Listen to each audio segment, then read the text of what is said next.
देश विकसित कैसे होगा? -40 वाले डॉक्टरों से तो नहीं होगा। वो तो 100 में 80 जो ला रहे हैं उनसे होगा विकसित। वो मेडिसिन में जाकर रिसर्च बढ़िया कर सकता है, वो इंजीनियरिंग में जाकर के रिसर्च अच्छा कर सकता है। वो 40% वाला वो सीट घेर करके 4 साल में फेल हो जाएगा और उसके बाद वो ब्लेम करेगा प्रोफेसर मेरा नाम देख करके। नहीं चूतिए, प्रोफेसर ने तुमको फेल नहीं किया, तुम पढ़ते नहीं हो साले इसलिए फेल हुए। अंबेडकर सबसे अच्छे उदाहरण है। बिना आरक्षण के आदमी कहाँ तक जा सकता है, क्योंकि भगवान ने या बुद्ध जी ने उसको भी दिमाग दिया। ठीक है, तो यही उनमें क्यों नहीं बिलीफ सिस्टम डाला जा रहा? प्रताड़ना उनको भी मिली। He could study till London and America, तो तुमको भी मिलेगी भाई। तुमको भी आर्थिक सपोर्ट देने के लिए हम तैयार हैं, आर्थिक रूप से लो ना आरक्षण। रियलिटी ये है कि आज दीवारों पे ब्राह्मणों की कब्र खुदने की बात होती है। कभी सुना है दलितों की कब्र खुदेगी? क्या उस प्रताड़ना का सॉल्यूशन आरक्षण है? मतलब आंख में दर्द उठ रहा है, तुम चूतड़ में सुई दे दोगे क्या बिना काम का? मुसहर से या वाल्मीकि समुदाय, डोम जो है, अन्य समुदाय के लोग, उससे काहे ना बेटी तुम ब्याह देते हो? वहां पे तुम उनके साथ बैठ के खाना नहीं चाहते हो तो तुम पहले अपनी अंतर जातीय जातिवाद को एंड करो सबसे पहले। ब्राह्मण की बेटी तब आएगी जब तुम योग्य बन जाओ। जी सर, आज जो रिजर्वेशन हटाओ आंदोलन चल रहा है, जो इसके विरोधी हैं वो बार बार ये कहने का प्रयास करते हैं कि ये वही लोग हैं जिन्होंने कभी ना जातिगत प्रताड़ना झेली है, ना उनके साथ कभी जातिगत हिंसा हुई है। वो यही लोग हैं। अभी भी इस देश को रिजर्वेशन की आवश्यकता है, क्योंकि गांवों में, प्रदेश में जातिगत प्रताड़ना व्यक्ति झेल रहा है। 80 साल से यदि जातिगत प्रताड़ना आज भी झेल रहा है गांव में लोग, इसका मतलब है reservation policy has been a failure. मतलब आप आज भी स्वीकार रहे हो कि संविधान ने जितनी जातियों को आरक्षण दिया था, उन जातियों की संख्या संविधान आने के बाद 600 और बढ़ गई है, सिर्फ एक कोटा में 80 में। इसका मतलब है कि आरक्षण से लोग बैकवर्ड हो रहे हैं, फॉरवर्ड तो नहीं बन, आर्थिक रूप से भी सक्षम नहीं है। अभी एक भाई बोल रहे थे कि गांव में अभी भी चापाकल अलग है, तो भाई इसका मतलब क्या आरक्षण से तो लाभ नहीं हो रहा है ना, क्योंकि ये सोशल इशू है, उसको आप पॉलिटिकली सॉल्व नहीं कर सकते। ठीक है, तो ये लोग जो बोल रहे हैं उनको एक लाना चाहिए व्हाइट पेपर, किन किन जातियों को लाभ मिल गया आरक्षण से, किन को नहीं मिला है, और क्या सबको आरक्षण देने के बाद स्थिति सुधर सकती है। हर 10 साल पे कितनों की स्थिति कितने % सुधरी, ये ले आइए। तो वो कह रहे हैं कि जातिगत प्रताड़ना का दर्द वो लोग क्या समझे जिन्होंने कभी उस चीज को झेला ही नहीं। भाई ये कौन सी बात हुई कि आप बोल रहे हो कि घोड़ा क्या जाने उसको तैरने में कितना मेहनत लगता है। भाई मैंने चुना नहीं कि मैं किस घर में पैदा हो जाऊं, तुमने भी नहीं चुना, और मैं ये एक्सेप्ट कर रहा हूं कि देयर इज सम इशू, जातिवाद है। लेकिन रियलिटी ये है कि आज दीवारों पे ब्राह्मणों की कब्र खुदने की बात होती है। कभी सुना है दलितों की कब्र खुदेगी? नहीं है ना, कभी नहीं। तो ये जातिवाद का विकृत रूप। हम यूजीसी के विरोध में इसीलिए थे कि आप एक जाति समूह को सिंगल आउट क्यों कर रहे हो, जबकि वो सबसे अधिक प्रताड़ित है। ब्राह्मणों की कब्र खुदेगी, ब्राह्मण बनिया वापस जाओ, देयर विल बी ब्लड, ये सब जेएनयू एएमयू पे लिखा गया है। तो जो ये कहा जाता है ना कि भाई प्रताड़ना हमने झेली, हम दंश, ठीक है हम मान रहे हैं, बट क्या उस प्रताड़ना का सॉल्यूशन आरक्षण है? मतलब आंख में दर्द उठ रहा है, तुम चूतड़ में सुई दे दोगे क्या बिना काम का? कोई लॉजिक नहीं है ना, उसमें फिलर्स डाल दोगे, नहीं आप छाती में सिलिकॉन लगवा लीजिए। साला आंख मेरी काली हो रही है, उसके लिए सिलिकॉन हम छाती में काहे लगवा ले? तो लॉजिकली एक समस्या है जातिवाद की, ठीक, उसको आर्थिक रूप से सशक्त बनाओ, और आर्थिक रूप से फिर क्या है कि ये समाज बहुत बड़ा है, 52% के लगभग है, तो देश के उत्थान का एक बहुत बड़ा वर्क फोर्स है। देश विकसित कैसे होगा? -40 वाले डॉक्टरों से तो नहीं होगा। वो तो 100 में 80 जो ला रहे हैं उनसे होगा विकसित। वो मेडिसिन में जाकर रिसर्च बढ़िया कर सकता है, वो इंजीनियरिंग में जाकर के रिसर्च अच्छा कर सकता है। वो 40% वाला वो सीट घेर करके 4 साल में फेल हो जाएगा, और उसके बाद वो ब्लेम करेगा प्रोफेसर मेरा नाम देख करके। नहीं चूतिए, प्रोफेसर ने तुमको फेल नहीं किया, तुम पढ़ते नहीं हो साले इसलिए फेल हुए।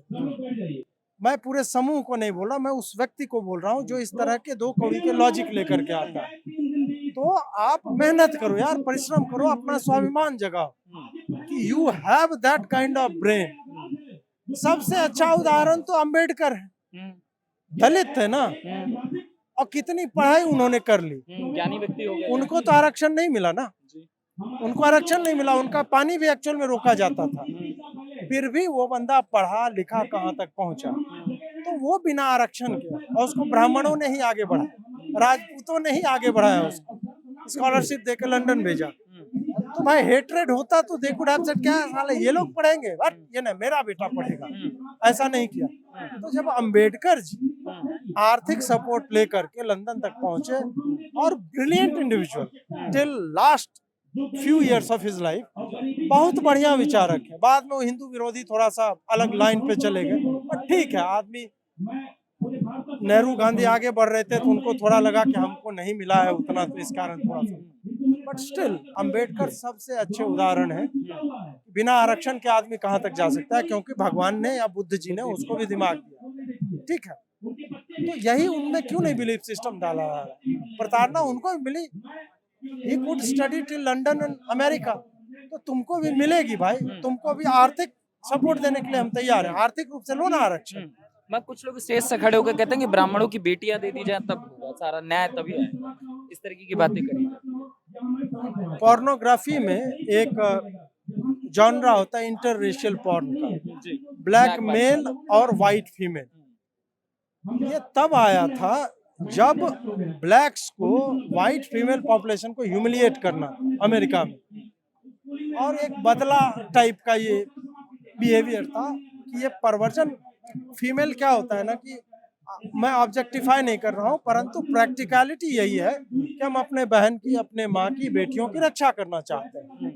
हर कोई व्यक्ति करना चाहता, महिलाएं भी करना चाहती है, पुरुष भी करना।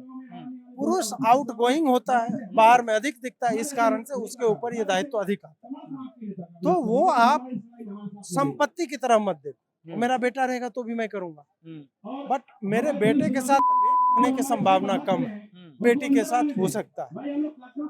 इस कारण से उसको उसी तरह से ट्रीट किया जाता है कि भाई ये हमारे घर की संपत्ति है, लक्ष्मी लक्ष्मी। अब उसको यदि डिमीन किया जाए तब फिर उसके लिए बैटल ऑफ ट्रॉय भी होता है, उसके लिए महाभारत भी हो रहा है, रामायण भी हो रहा है। तो इन्होंने डिमीन करने के लिए व्हाइट्स के ऊपर इस तरह के पोर्नोग्राफी में ये करना, दलित जब यहाँ पे मांग करता है ना इस तरह का, तो एक्चुअल में वो वही करना चाह रहा है। उसका ये सेक्सुअल परवर्जन है, जो भी इस तरह से मांग रहा है, उसको ब्राह्मण के साथ अपनी बेटी तुम कहने दे देते हो। अंतर जातीय विवाह बेटे का बेटी इस थोड़ा होता है, बेटी से बेटे का नहीं होता। अपनी बेटियां देना आरंभ करो, अपने जाति में ही दे दो ना तुम। दलित में ही जाटव जो है, चमार जाति के व्यक्ति जाटव चमार ही होते हैं, मुसहर से या वाल्मीकि समुदाय, डोम जो है, अन्य समुदाय के, उससे काहे ना बेटी तुम ब्याह देते हो बे? वहां पे तुम उनके साथ बैठ के खाना नहीं चाहते हो तुम, तो तुम पहले अपनी अंतर जातीय जातिवाद को एंड करो सबसे पहले। ब्राह्मण की बेटी तब आएगी जब तुम योग्य बन जाओ, अपने आप को योग्य बनाओ। और क्या दलितों के लड़कों का विवाह मतलब ब्राह्मण बेटियों से नहीं हुआ? सबसे बड़ा उदाहरण हाँ है ना भाई जी। तो अंबेडकर जी को मैं बोलता हूँ कि दलितों को पढ़ना चाहिए थोड़ा ठीक से, कि अगर उनका विवाह ब्राह्मण से हो भी गया, आप उसके पोते को देखिए कि प्रकाश अंबेडकर अभी तक हर दिन रिरिया रहा है, हर दिन लिख रहा है कि प्राइवेट में भी आरक्षण दे दो। मतलब तुम्हारी दादी ब्राह्मणी थी, उसके बाद भी तुमको कोई फायदा नहीं हुआ, तो तुम्हारा पूरा पर्पस ही डिफीट हो जाता है ना। तो ये केवल और एक सेक्सुअल कुंठा है, और ये फैंटेसी है उनकी, जो ये लोहिया के टाइम से आ रहा है। लोहिया ने सबसे पहले ये बकलोली की थी। लोहिया के कंप्लीट वर्क्स में ये लिखा हुआ है कि मुझे इस पे बैकलैश मिलेगा, लेकिन मैं केयर नहीं करता हूँ, मैं तो बोलूंगा कि बेटियां इनको देनी चाहिए, विवाह कर दो। ये परवर्जन जो है लोहिया से आया और आज तक जो लोग ढो रहे हैं। मगर अब जो हम रिजर्वेशन हटाने की बात करें, ये कैसे प्रॉब्लम को सॉल्व करेगा, जो प्रॉब्लम समाज में है? देखो, समाज की प्रॉब्लम जो है जातिवाद, जातिवाद हटाने के लिए मैंने बोला आर्थिक रूप से सशक्त करो। आर्थिक रूप से एक सामान्य व्यक्ति कैसे सशक्त होता है जब आपका देश प्रगति करता है आर्थिक रूप से। तो अभी जैसे जीडीपी हमारा ग्रोथ हुआ, आप अपने गांव समाज में देखो कि कल तक जिस घर में साइकिल होती थी आज मोटरसाइकिल है, जिसमें मोटरसाइकिल होती हो सकता है 2 मोटरसाइकिल हो गई, जिनका घर खपरेल था वो पक्का हो गया होगा। तो उत्थान हमने पिछले 10-15 सालों में देखा है, और जब वो बढ़ता है समाज या राष्ट्र तो अपॉर्चुनिटीज भी बढ़ती हैं। चाहे मनरेगा में ही काम मिलेगा, लेकिन पिछले 10-12 सालों में 52 करोड़ ह्यूमन आवर्स क्रिएट किए हैं सरकार ने। तो भाई कल जो घर में बैठा हुआ था दलित, उसको आज काम तो मिल रहा है ना। काम मिलेगा, एक जनरेशन स्लॉग आउट करेगा, फिर तुम्हारे लिए आवास योजना है, उज्ज्वला योजना है, सौभाग्य योजना है, ग्रामीण सड़क योजना है, मिड डे मील है, तुम्हारे लिए कामधेनु योजना है। इतनी योजनाएं एक परिवार पे फोकस्ड है। सरकार तुमको हेल्प कर रही है, क्यों हेल्प कर रही है? कि उसके ऊपर जो तुम्हें पैसा मनरेगा या अन्य जगहों से आए, उस पैसे को तुम अपने बच्चे में इन्वेस्ट करो कि वो कल को मनरेगा में काम ना करे। ये केवल और केवल अच्छी इकोनॉमी से होता है। आरक्षण जो है इकोनॉमी का सॉल्यूशन नहीं है अभी जिस रूप में जातिगत आरक्षण। तो मैं पुनः इन सब से आग्रह यही करूंगा कि आप जो है आर्थिक रूप से आरक्षण मांगो, 60% कर दो ईडब्ल्यूएस, और ईडब्ल्यूएस में सरकार को देख लो, उसमें भी खंड कर दी ईडब्ल्यूएस 1, 2, 3, 4, 5, सबसे कम, सबसे एकदम दुर्दांत स्थिति में उसको सबसे लार्ज चंक दो, उसके बाद वैसे वैसे करके कम करते जाओ। और मेरिट से कोई कॉम्प्रोमाइज नहीं, मेरिट से जो भी राष्ट्र कॉम्प्रोमाइज करेगा यार, हम सिविलाइजेशनली बर्बाद हो जाएंगे। आप देखो हमारी बर्बादी का आरंभ होता है मुगल काल से, उससे पहले हमने मेरिट से कॉम्प्रोमाइज नहीं किया, उससे पहले हम समृद्ध राष्ट्र 25% हम ग्लोबल जीडीपी कंट्रोल करते थे। देन केम मुगल्स, जिनको पढ़ाई लिखाई से कोई मतलब नहीं था, and they fucked our economy. लूट लूट करके साला अकबर ये सब भेजा करता तुर्की, बैलगाड़ी पे लाद करके। हम जो कहते हैं ना, शशि थरूर कहता है ना कि दे स्टेड है। अरे तुम्हारे घर में घुसकर तुम्हारी बेटी का रेप कर ले कोई, और तुम्हें बोले एक कमरा हम तुमको वहीं पे दे रहे हैं, तुम भी यहीं पे रहो, will you fucking accept that? उसको तो तुम नहीं स्वीकारोगे यार। मुगलों ने क्या किया, भारत में घुसे, हमारी बहू बेटियों का रेप किया, कन्वर्ट किया, and they stayed in our home. हमारे मंदिर पे साला गुम्बद डाल दिया, और तुम बोल रहे हो कि नहीं दे स्टेड। ये कितना दो कौड़ी का झाटू लॉजिक। देखिए इसका सबसे अच्छा उदाहरण है कि हम सबने पंचतंत्र की कहानियां पढ़ी, पुराणों में कहानियां हैं इतनी जो हमने पढ़ी है। ब्राह्मण जब भी आता है ना, तो उसके पहले एक लाइन आता है कि एक गरीब ब्राह्मण था, एक निर्धन ब्राह्मण था।